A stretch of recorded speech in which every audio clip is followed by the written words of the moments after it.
তো প্রিয় দর্শক, আসুন শুরুতে জেনে নেব আজকের আবহাওয়া সকাল থেকে কেমন থাকবে এবং সারাদিন কোথায় কেমন থাকবে, কোথায় কোথায় ভারী বৃষ্টি, কোন কোন জেলায় হালকা থেকে মাঝারি বৃষ্টি, আর কোথায় কোথায় দমকা হাওয়া বয়ে যাওয়ার সম্ভাবনা রয়েছে। এই সবেমাত্র দেশবাসী কনকনে শীতল বাতাস এবং শীতল আবহাওয়ার আমেজ নিতে শুরু করেছে। তারই মাঝে এক দুর্যোগপূর্ণ আবহাওয়ার সংবাদ দিল আবহাওয়া দপ্তর। আবারও বঙ্গোপসাগরে এক নতুন করে ঘূর্ণাবর্ত সৃষ্টি হচ্ছে।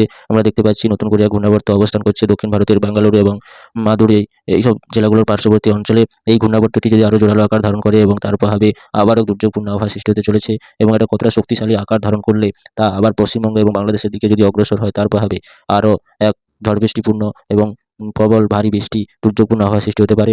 এর প্রভাবে আবারও পশ্চিমবঙ্গের বিভিন্ন উপকূলবর্তী জেলা এবং বাংলাদেশের উপকূলবর্তী জেলাগুলোতে এক নতুন করে ঝড় বৃষ্টি সৃষ্টির সম্ভাবনা রয়েছে আবহাওয়া সূত্রে আমরা জানানো যাচ্ছে। তবে আজকে সারাদিনে আজকে সারাদিন পশ্চিমবঙ্গ সহ বাংলাদেশের বিভিন্ন জেলাগুলোতে দেখতে পাচ্ছি এই দুর্যোগের এখনও প্রভাব পড়েনি, এবং তবে সারাদিন উত্তরে শীতল বাতাস ক্রমশ প্রবেশ করায় জাঁকিয়ে শীত পড়ার সম্ভাবনা রয়েছে। আজকে সারাদিন আপাতত শীতল কনকনে আবহাওয়া বিরাজ করতে থাকবে, এবং আগামীকালকে এর প্রভাবেও আরও শীতল বাতাস ক্রমশ প্রবেশ করবে এবং জাঁকিয়ে শীত পড়ার একটা সম্ভাবনা রয়েছে।